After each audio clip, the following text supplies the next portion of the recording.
नमस्कार।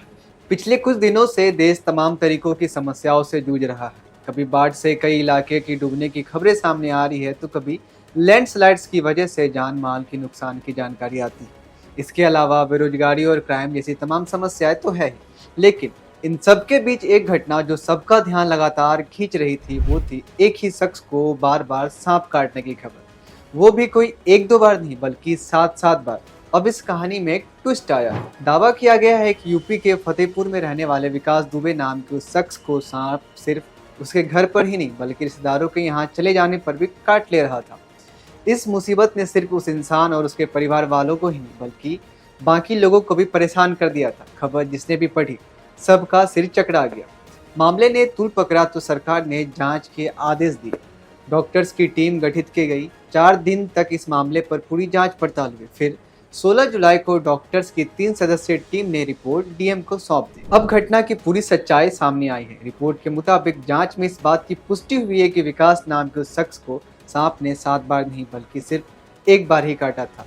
अब बात जब ये है, तो फिर ये आदमी हर दूसरे दिन सांप काटने की बात क्यों कर रहा था? तो जांच में ये बात सामने आई है कि विकास दुबे को स्नेक फोबिया है। उसका इलाज मानसिक रोग विशेषज्ञ से करवाने की बात भी कही गई है। पूरे मामले पर डिप्टी सीएमओ आर.के. वर्मा का बयान भी सामने आया है।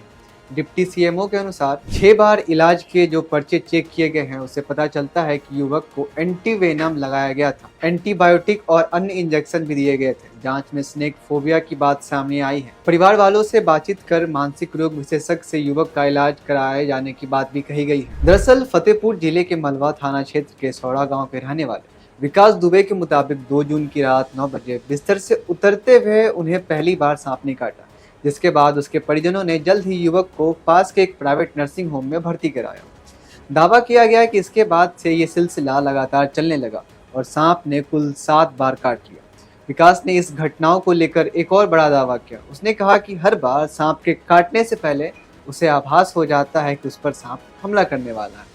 विकास के मुताबिक सभी ने उन्हें सलाह दी कि कुछ दिनों के लिए वो घर से दूर रहे, ताकि सांप काट ना सके। हैरान परेशान विकास ने सबकी राय मान ली और अपनी मौसी के घर राधानगर चले गए। लेकिन मौसी के घर पर भी सांप ने उसका पीछा नहीं छोड़ा। 28 जून को मौसी के घर पर भी सांप ने विकास को काट लिया। पर सुकून की बात यह है कि इस घटना की पूरी सच्चाई अब सबको पता चल चुका है। इस खबर में फिलहाल के लिए इतना ही। ऐसी तमाम जानकारियों के लिए जुड़े रहे हमसे और देखते रहे क्लिक इंडिया। धन्यवाद।